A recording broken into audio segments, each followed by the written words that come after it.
معروف anchor person اور تجزیہ کار سلیم صافی نے کہا ہے کہ عمران خان کے سر پر آج کل مقبولیت کا جو بھوت سوار ہے وہ ان کا اپنا کارنامہ کم اور مخلوط حکومت کی ناکامی کا نتیجہ زیادہ ہے۔ لوگ حیران اور پریشان ہیں کہ پنجاب میں ترقیاتی کاموں کی وجہ سے کامیاب ترین قرار پانے والے شہباز شریف وزیر اعظم بن کر نہ تو معیشت سنبھال پائے اور نہ ہی معیشت کا بیڑا غرق کرنے والے عمران خان کو لگام ڈال سکے، بلکہ سچ پوچھیں تو عمران کے سر پر آج کل پاپولیرٹی کا جو بھوت سوار ہے وہ ان کا اپنا کارنامہ کم اور مخلوط حکومت کی ناکامی کا نتیجہ زیادہ ہے۔ اپنے تازہ سیاسی تجزیے میں سلیم صافی کہتے ہیں کہ میری دانست میں مخلوط حکومت کی ابتر کارکردگی کی وجوہات میں پہلی وجہ تو یہ ہے کہ حکومت جن لوگوں پر مشتمل ہے ان کی آپس میں کوئی نظریاتی ہم آہنگی نہیں۔ Muslim League Noon, Pakhtunkhwa MAP, J U I اور جے یو پی وغیرہ میں کوئی نظریاتی ہم آہنگی نہیں۔ یہ جماعتیں دھاندلی کی پیداوار عمران خان حکومت اور فوجی اسٹیبلشمنٹ کی سرپرستی میں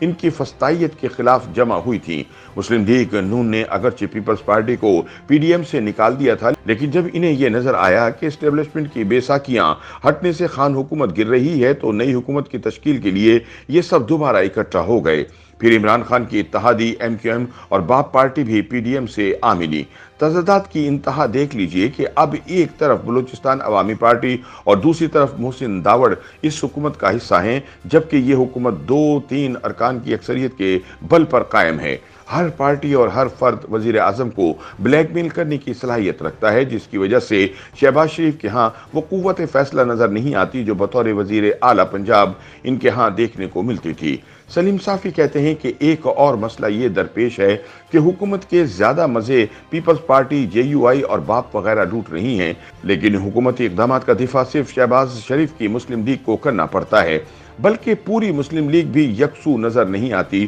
اور ایک دھڑا اس حکومت کا دفاع کرتے ہوئے ہچکچاہٹ کا شکار نظر آتا ہے۔ انتہا دیکھ لیجئے کہ اے این پی اور آفتاب شیرپاؤ کی جمہوری وطن پارٹی تو حکومت میں شامل نہیں، لیکن دوسری طرف چودھری شجاعت حسین کے گروپ کے 2 افراد وفاقی وزیر ہیں۔ حکومت سازی کے وقت آصف زرداری نے اپنے لیے ایک وزارت پر خوب لڑائی لڑی، لیکن اے این پی کو حکومت میں زرداری صاحب نے کوئی حصہ نہیں دلوایا۔ ہونا تو یہ چاہیے تھا کہ پی ڈی ایم کی تمام رہنما مل کر حکومت سازی کے لیے مشاورت کرتے، لیکن اے این پی اور شیرپاؤ کو نہ صرف مشاورت سے باہر رکھا گیا بلکہ ان کی قیادت کو وزیر اعظم کی حلف برداری کی تقریب میں بھی مدعو نہ کیا گیا۔ پی ڈی ایم کے سربراہ کی حیثیت سے یہ مولانا کا فرض تھا کہ نہ صرف شیرپاؤ کو حکومت سازی کے وقت مشاورت میں شریک کرتے بلکہ انہیں حکومت میں کما حقہ حصہ بھی دلواتے، لیکن وہ حکومت سازی کے وقت اپنا زیادہ سے زیادہ حصہ لینے کے چکر میں انہیں سرے سے ہی بھول گئے۔ بعد میں جب پتہ چلا تو شہباز شریف نے انہیں بلا کر وزارت کی پیشکش کی، لیکن ایک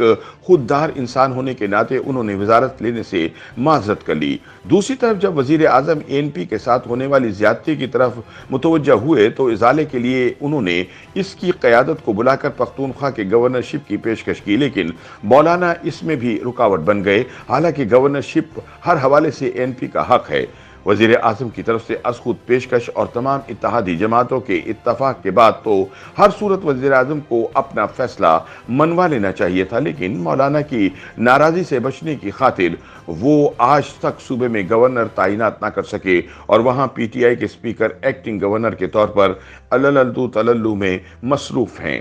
بقول سلیم صافی یہی حال بلوچستان کا ہے، وہاں بھی ابھی تک وفاقی حکومت اپنا گورنر تعینات نہیں کر سکی۔ سندھ کی گورنرشپ کا پیپلز پارٹی نے ایم کیو ایم کے ساتھ وعدہ کیا تھا، لیکن ایم کیو ایم کی پیش کردہ ناموں کی سیکیورٹی کلیئرنس نہیں ہو پا رہی۔ چنانچہ لوگ بجا طور پر یہ سوچتے ہیں کہ جو حکومت 4 ماہ میں اپنے گورنر نہ لگا سکی وہ کوئی اور سخت فیصلہ کیا کر سکے گی۔